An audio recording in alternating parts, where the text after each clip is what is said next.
नमस्कार और the deep dive में आपका स्वागत है। आज हम उस मानसिकता में उतरने वाले हैं जो असल में चैंपियंस को बनाती है। हमारे पास स्पोर्ट्स साइकोलॉजिस्ट बिल बेस्विक के काम से जुड़े कुछ बहुत ही दिलचस्प लेख हैं।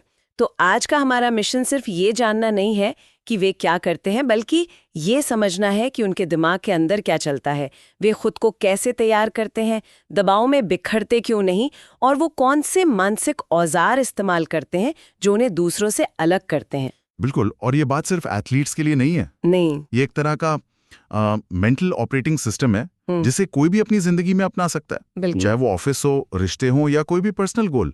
हम उन मूल सिद्धांतों को खंगालेंगे जो किसी भी मैदान में सफलता की नींव रखते हैं। तो चलिए शुरू करते हैं सबसे बुनियादी सवाल से। बेस्विक कहते हैं कि सब कुछ 3 सवालों पर आकर टिक जाता है। ये वो सवाल हैं जो हर टॉप परफॉर्मर खुद से पूछता है। पहला, तुम चाहते क्या हो? दूसरा, तुम्हें वो कितनी शिद्दत से चाहिए? और तीसरा, जो मुझे सबसे मुश्किल लगता है, तुम उसके लिए कितना कष्ट सहने को तैयार हो? इन सवालों का क्रम बहुत मजेदार है। पहला सवाल, तुम चाहते क्या हो, सुनने में बड़ा आसान लगता है ना? हाँ, बहुत सीधा सा सवाल है। पर असल में यही सबसे मुश्किल है। ज्यादातर लोग एक धुंध में चलते रहते हैं, उन्हें पता ही नहीं होता कि उन्हें असल में पहुंचना कहाँ है। और जब तक ये क्लियर ना हो तब तक ना तो कमिटमेंट आ सकता है, ना ही बिलीफ। ये तो ऐसा है जैसे आप अपनी कहानी खुद लिख रहे हैं। बिल्कुल। और उसके लिए रुक कर सोचना पड़ता है कि मेरी कहानी का हीरो आखिर चाहता क्या है। ठीक है, मंजिल तो तय हो गई, लेकिन फिर आता है वो तीसरा सवाल, कष्ट सहने वाला। कष्ट शब्द ही सुनने में थोड़ा भारी लगता है। क्या इसका मतलब हर रोज दर्द में रहना है? ये बहुत अच्छा सवाल है। कष्ट का मतलब सिर्फ फिजिकल दर्द नहीं है। अच्छा, इसका मतलब है बोरियत सहना, रोज सुबह 5 बजे उठना जब आपका मन ना हो, दोस्तों की पार्टियों को छोड़ना, बार बार एक ही चीज को तब तक दोहराना जब तक वो आदत ना बन जाए। गोल्ड मेडल चैंपियन हर दिन यही कष्ट सहते हैं। मतलब वो उबाऊ काम जो कोई देखना नहीं चाहता। हाँ, वही उबाऊ, मुश्किल और ग्लैमरस न दिखने वाला काम रोज करना। यही सफलता की कीमत है। ये सिर्फ इच्छा की बात नहीं है, ये कीमत चुकाने की तैयारी की बात है। तो ये कीमत चुकाने की तैयारी ही हमें मानसिकता की लड़ाई पर ले आती है। बेस्विक का एक बहुत ही दमदार आइडिया है कि असली लड़ाई बाहर किसी से नहीं है, किसी प्रतिद्वंदी से नहीं है। नहीं है, वो हमारे अपने दिमाग के अंदर है। बिल्कुल। ये फाइटर और विक्टिम यानी पीड़ित, इन 2 आवाजों के बीच का चुनाव है। हाँ, और ये तो हम सब जानते हैं ना, है ना? ये हर रोज की लड़ाई है। हर रोज की। जैसे ही कोई चुनौती सामने आती है, दिमाग में एक आवाज आती है जो भविष्य की चिंता करने लगती है। अगर मैं फेल हो गया तो लोग क्या कहेंगे? ये विक्टिम की आवाज है जो हमें बचाने की कोशिश कर रही है एक तरह से। बचाने की कोशिश कर रही है, लेकिन असल में हमें कमजोर बना रही है। लेकिन ये तो बहुत स्वाभाविक है। जब तनाव होता है तो विक्टिम जैसा महसूस करना तो आम बात है। क्या हर समय फाइटर बने रहना मुमकिन है? कोई इस चुनाव को असल में करता कैसे है? देखिए, ये बड़े बड़े फैसलों के बारे में नहीं है, ये छोटे छोटे पलों में होता है। जैसे कि सुबह जब अलार्म बजता है तो स्नूज बटन दबाने का ख्याल विक्टिम मानसिकता है। वो कहती है मैं बहुत थका हुआ हूँ। लेकिन बिस्तर से तुरंत बाहर निकल आना फाइटर मानसिकता है। वो कहती है हाँ थका हुआ हूँ, पर मेरा लक्ष्य ज्यादा जरूरी है। अच्छा। फाइटर ये नहीं कहता कि डर नहीं लगता, वो कहता है डर लग रहा है लेकिन मैं इससे निपट सकता हूँ क्योंकि मैं मजबूत हूँ। यहीं से दिन की कहानी तय होती है। और यहीं पर बहानों का खेल शुरू होता है। मुझे एक लाइन बहुत पसंद आई, 1000 बहाने हैं लेकिन एक भी कारण नहीं। सही है। हमारा दिमाग हमें कंफर्ट जोन में रखने के लिए कमाल के बहाने बनाता है। आज मौसम खराब है, मेरा मूड नहीं है। बिल्कुल, और इन बहानों का तोड़ सिर्फ एक चीज है, जिम्मेदारी लेना। जिम्मेदारी। जिस पल कोई अपने हालात की पूरी जिम्मेदारी ले लेता है, बहाने अपने आप खत्म हो जाते हैं। विक्टिम हमेशा दूसरों को या हालात को दोष देता है। ट्रैफिक बहुत था, बॉस ठीक नहीं है। लेकिन फाइटर कहता है ठीक है, ये हुआ, अब मैं क्या कर सकता हूँ, मैं इससे सीखकर आगे कैसे बढ़ूंगा। ये कंट्रोल अपने हाथ में लेने जैसा है। और ये जिम्मेदारी लेना, ये किसी टैलेंट जैसा नहीं लगता, ये तो एक रवैया, एक एटीट्यूड की बात लगती है। जिसने मुझे एक बहुत ही हैरान करने वाले फैक्ट पर पहुंचाया। इंग्लैंड के प्रीमियर लीग में, जो दुनिया की सबसे बड़ी फुटबॉल लीगों में से एक है, उसमें कई खिलाड़ी ऐसे हैं जिनका टैलेंट बी ग्रेड का है, लेकिन उनका रवैया ए ग्रेड का है। मुझे तो यकीन ही नहीं हुआ। ये सिर्फ अंतर ही पैदा नहीं करता, बल्कि अक्सर यही जीत और हार तय करता है। सच में। सोचिए, प्रतिभा तो काफी हद तक आपको मिलती है, आप उसे निखार सकते हैं, पर उसकी एक सीमा हो सकती है। पर रवैया, वो 100% आपका चुनाव है। कोई भी आज, इसी पल, ये फैसला कर सकता है कि वो हर चीज को एक बेहतर रवैये के साथ देखेगा। ये पूरी तरह आपके कंट्रोल में है। बी ग्रेड प्रतिभा वाला खिलाड़ी अपने ए ग्रेड रवैये से हर दिन मेहनत करता है, जबकि ए ग्रेड प्रतिभा वाला खिलाड़ी शायद अपनी काबिलियत के घमंड में मेहनत करना छोड़ दे। ये तो मैंने मैदान पर हजारों बार देखा है। कुछ खिलाड़ी होते हैं जो शायद सबसे तेज या मजबूत नहीं होते, लेकिन दर्शक उन्हें पागलों की तरह प्यार करते हैं। क्यों? क्योंकि वे लड़ते हैं, वे कभी हार नहीं मानते, आखिरी सेकंड तक कोशिश करते रहते हैं।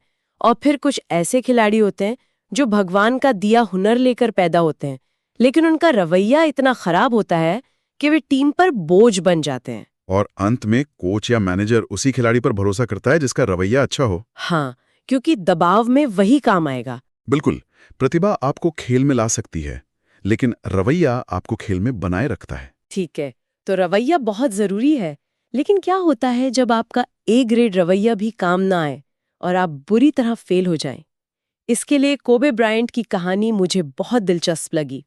जब वो एक नए खिलाड़ी थे, अपने पहले ही साल में उनकी टीम प्लेऑफ में थी। बिल्कुल। मैच के आखिरी पलों में उनके पास टीम को जिताने का मौका था।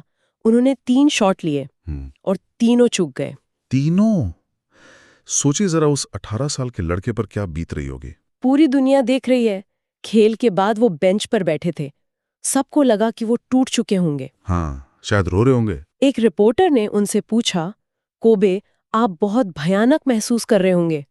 और कोबे ने जो जवाब दिया वो कमाल का था। उन्होंने कहा, भावनाओं का इससे क्या लेना देना है? हाँ, मैं तो ये समझने की कोशिश कर रहा था कि मैं उन शॉट से क्यों चूका। मेरे पैर सही जगह पर नहीं थे, मेरी कलाई घूम गई थी। अब मुझे पता है कि मैं क्यों चूका और मैं इसे ठीक कर सकता हूँ। ये जवाब सुनकर मेरे 2 तरह के रिएक्शन हुए। पहला, वाह, क्या कमाल की मानसिकता है। लेकिन दूसरा रिएक्शन था, क्या ये इंसानी है? क्या भावनाओं को पूरी तरह से बंद कर देना सही है? ये एक बहुत ही जरूरी सवाल है। यहाँ मुद्दा भावनाओं को दबाने का नहीं है। अच्छा। मुद्दा ये है कि आप भावनाओं को अपने ऊपर हावी नहीं होने देते। कोबे को दुख जरूर हुआ होगा, लेकिन उन्होंने उस भावना को एक्शन के रास्ते में नहीं आने दिया। उन्होंने अपनी मानसिक ऊर्जा मैं कैसा महसूस कर रहा हूं से हटाकर मैं क्या सीख सकता हूं पर लगा दी। मतलब भावनाओं को ड्राइवर सीट पर नहीं बैठने दिया। बिल्कुल, यही चैंपियन तरीका है। और यहीं से ये आइडिया आता है कि ये प्रक्रिया है, परिणाम नहीं। मतलब जीत हार तो होती रहती है, लेकिन उस सफर में आप जो सीखते हैं वही असली इनाम है। एकदम सही। 90% लोग शायद कभी ओलंपिक गोल्ड मेडल ना जीतें, लेकिन उस लक्ष्य का पीछा करने की प्रक्रिया में वे जो अनुशासन और दृढ़ता सीखते हैं, वो उन्हें जिंदगी के हर मोर्चे पर बेहतर बनाता है। तो परिणाम तो बस एक बोनस है। हाँ, परिणाम तो केक के ऊपर की चेरी जैसा है। असली पोषण तो केक यानी प्रक्रिया में है।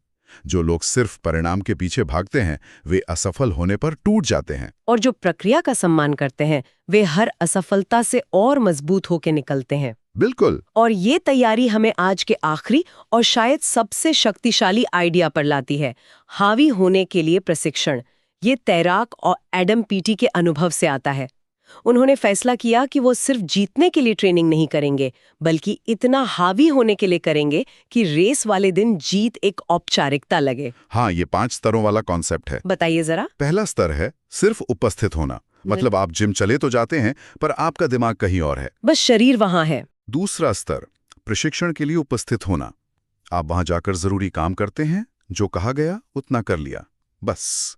तीसरा स्तर, प्रतिस्पर्धा के लिए आना। आप अपनी टीम या ग्रुप में सबसे अच्छा करने की कोशिश करते हैं। चौथा स्तर, जीतने के लिए प्रशिक्षण। आप हर ट्रेनिंग सेशन को ऐसे लेते हैं जैसे वो फाइनल मैच हो। और फिर आता है 5वां, सबसे ऊंचा स्तर, हावी होने के लिए प्रशिक्षण।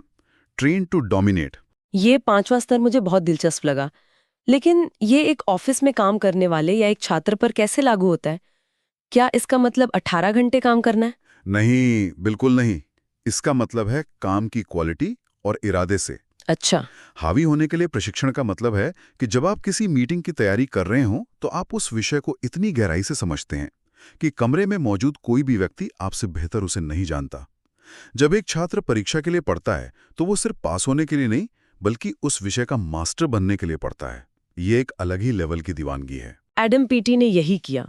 वो सुबह 6 बजे पूल पर पहुंचते और खुद से कहते, आज मैं एक चैंपियन की तरह ट्रेनिंग करूंगा। हम्म। फिर शाम को 6 बजे वापस आते और वही दोहराते। वो कहते, जब मैं ओलंपिक फाइनल के लिए स्टार्टिंग ब्लॉक पर खड़ा होता हूँ तो मुझे पता होता है कि मैं जीतने वाला हूँ। मुझे अंदर से पता है, क्योंकि मैंने बाकी सबसे ज्यादा मेहनत की है। और यही असली बात है। दर्शक तो सिर्फ उस 1 मिनट की रेस का ग्लैमर देखते हैं। हाँ, कैमरे, भीड़, मेडल। वे उस ठंडे पानी में सुबह 6 बजे की अकेली मेहनत को नहीं देखते, उस दर्द को नहीं देखते। चैंपियन वही बनते हैं जो उस अकेलेपन में खुद को प्रेरित कर सकते हैं जब कोई नहीं देख रहा होता। सफलता उसी अदृश्य परिश्रम का नतीजा है। तो अगर आज की इस पूरी बातचीत को समेटें तो सफलता की मानसिकता की एक तस्वीर बनती है। इसकी शुरुआत होती है 3 सवालों से।